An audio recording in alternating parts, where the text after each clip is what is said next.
Welcome, students.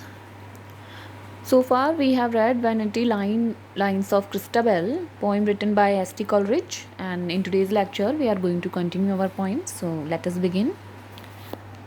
O weary Lady Ziraldine, I pray you drink this cordial wine.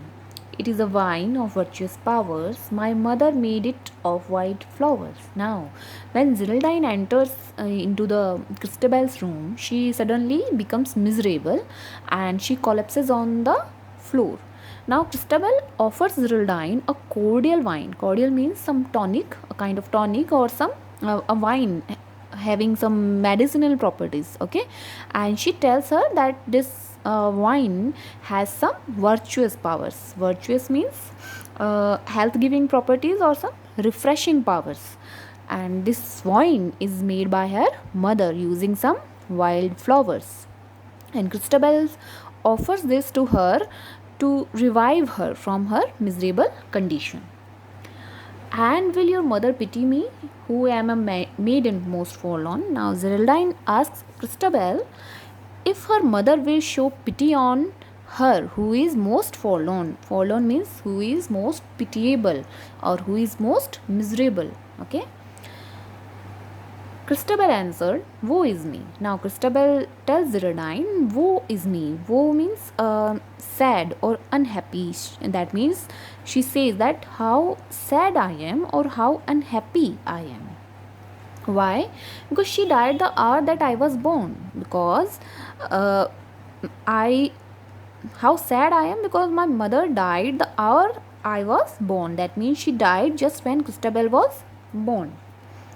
I have heard the grey haired friar tell how on her deathbed she did say that she should hear the castle bell strike 12 upon my wedding day. Now, Christabel tells Geraldine that a white haired white haired means old, friar means monk. Okay, so she tells Geraldine that, that an old monk told her that her mother declared on her bed that she should hear 12 strikes of castle bell on Christabel's wedding day. Oh, mother dear, that thou were here, I would, said Geraldine, shiver. Now Christabel wished her mother were alive on her wedding day, and Geraldine also adds that I wish she were there. But soon her altered voice said she, of wandering mother, peak and pine. But soon her voice changes. Geraldine's voice changes and she says, of wandering mother. Now at this point, Christabel's mother's spirit appears to protect her from Geraldine. But only Geraldine could see her. Okay, and Geraldine tells Christabel's mother's spirit to stay away from her. She says, peak and pine. Peak and pine. Geraldine says that you should grow weak. Peak means you should grow weak, and pine. Pine means suffer. She says that I have power to bid thee flee. She says that I have power to instruct you to go away from here. Okay. And in these lines, Geraldine is speaking to Christabel's mother's spirit. Okay. Alas, what ails poor Geraldine? Ails means trouble. What was troubling poor Geraldine, and whom she was talking? Okay. Why stares she with unsettled eye? Why she was staring into the air with unsettled eyes? Can she the bodiless dead spy? Can she see the bodiless dead? That means, can she see the spirits or ghosts? Okay. And why with hollow voice cries she? And why she was crying in some hollow voice or some solid voice? Off, woman, off, this hour is mine. Go away from here, woman. Geraldine says, off, woman, off. Go away from here, woman, go away. Now Geraldine is telling mother spirit to go away from there. This hour is mine. This hour is mine. This moment is mine and I will rule this moment. Geraldine is saying to Christabel's mother's spirit. Okay, thou her guardian spirit be, of woman of it is given to me. Now thou, you are Christabel's guardian spirit. Guardian means protector or defender spirit. Okay, and now you are protecting her, but you cannot help her this time because this is my hour or this is my time. In these lines shows a struggle between Geraldine and spirit of Christabel's mother, but Geraldine is more powerful at this time and she drives the spirit away. Then Christabel knelt by the lady's side and raised to heaven her eyes so blue. Then Christabel knelt by the lady's side and raised to heaven her eyes so blue. Now Christabel kneels down by Geraldine and looks towards heaven with her blue eyes.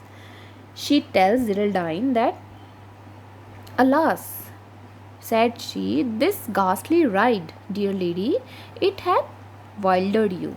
Now she tells Geraldine that maybe that ghastly ride means some that bad horse ride has wildered you. Wildered means it has perplexed you or confused you. That is why you are behaving like this. Okay, because Christabel could not see the spirit of her mother, so she thought that Geraldine was just babbling. Okay, and she thought that this was because of that unpleasant ride of horse that Geraldine had taken. Okay. The lady wiped her moist cold brow and faintly said, it is over now. Now Geraldine wipes her moist forehead and in a feeble voice says that it is over now. That means spirit of Christabel's mother is gone now because Geraldine is more powerful than Christabel's mother's spirit. Okay. Again the wild flower wine she drank. Her fair large eyes again glittered bright. She again drank the wine made of wild flowers, and her big, bright, and beautiful eyes began to shine again. And from the floor whereon she sank, the lofty lady stood upright, and Geraldine, who had collapsed on the floor before, stood upright again, and like a lady, she was most beautiful to see, like a lady of a far country, and she was looking most beautiful as if she was a lady from far land. Okay, and thus the lofty lady spake, all they who live in the upper sky do love you, holy Christabel, and you love them, and for their sake and for the good which me befell, even I in my degree will try, fair maiden, to requite you well. And thus the lofty lady spake. Now, lofty means tall. Now, tall Geraldine thus spoke, all they who live in upper sky do love you, holy Christabel, and you love them. She thus spoke, holy Christabel, all good angelic spirits living in the heaven love you and you love them for their sake, for the sake of those spirits and for the good which me befell. She says that for their sake and for the sake of good fortune that happened to me, I will try, even I in my degree will try. I will try my best to requite you well. That means, requite means to repay. She says that I will try my best to repay you. That means I will try to do some good for you, or she will try to do some good to Christabel. But now unrobe yourself, for I must pray before yet in bad I lie. Now she says that, but now you should change your clothes and I must pray before I go to sleep. Quoth Christabel, so let it be, and as the lady bade, did she. Christabel agreed to whatever Geraldine said, and Christabel undressed herself and lay down in her bed. Her gentle limbs did she undress and lay down in her loveliness. She agreed to Geraldine, and she changed her clothes and she undressed herself and lie down in her bed. But through her brain of weal and woe, so many thoughts moved to and fro. But so many weal and woe. Weal means some good and woe means evil. So some good and evil thoughts were passing in her mind. Some good and bad thoughts were passing in Christabel's mind, and because of these thoughts, she could not close her eyes. So many thoughts moved to and fro that vain it were her lids to close. Because of these random thoughts, she could not close her eyelids. That means she could not sleep. So halfway from the bed she rose, and on her elbow did recline to look at the Lady Geraldine. So what she did? She halfway rose from her bed and reclined on her elbow to have a look at Lady Geraldine. Beneath the lamp the lady bowed and slowly rolled her eyes around. Then drawing in her breath aloud like one that shuddered, she unbound the cincture from beneath her breast. Now Geraldine bowed under the lamp and she slowly rolled her eyes around. Then she drew her breath in and shuddered. Shuddered means trembling with fear. Then, trembling with fear, she untied her belt that was tied under her chest or her breast. Okay. Her silken robe and inner vest dropped to her feet, and full in view, behold her bosom and half her side. A sight to dream of, not to tell. Oh, shield her, shield sweet Christabel. Now, her silk clothes, which she was wearing, and her silk clothes and inner vest dropped down to her feet, exposing her full view. Okay, and her bosom and her half her side was now exposing. A sight to dream of. That means you cannot describe her sight in words. Okay, and not to tell. You cannot describe this sight of her in words, and you can just imagine it because it was very unreal and very unnatural. Oh, shield her, shield sweet Christabel. Oh, sweet Christabel, protect yourself from this harmful sight. Yet Geraldine nor speaks nor stirs. Geraldine neither speaks nor stirs means moves. Okay, she was still. Oh, what a stricken look was hers. She was looking very distressful. Okay. Deep from within she seems halfway to lift some weight with sick assay. Assay means efforts. Okay. It seems as if she was making efforts to lift some heavy burden from her mind. Okay. And eyes the maid and seeks delay. Now she looks at Christabel and feels reluctant to act. Then suddenly, as one defied, collects herself in scorn and pride, and lay down by the maiden's side. And in her arms the maid she took. A well day, and with low voice and doleful look, these words did say. Now, at first she was reluctant to act, but suddenly, like one who defied means one who refuses to obey. Okay, then suddenly, like one who defied, collects herself with pride and scorn means contempt. Okay, with pride and contempt, lay down by the side of Christabel. Maiden's side. Maiden, who is maiden? Christabel.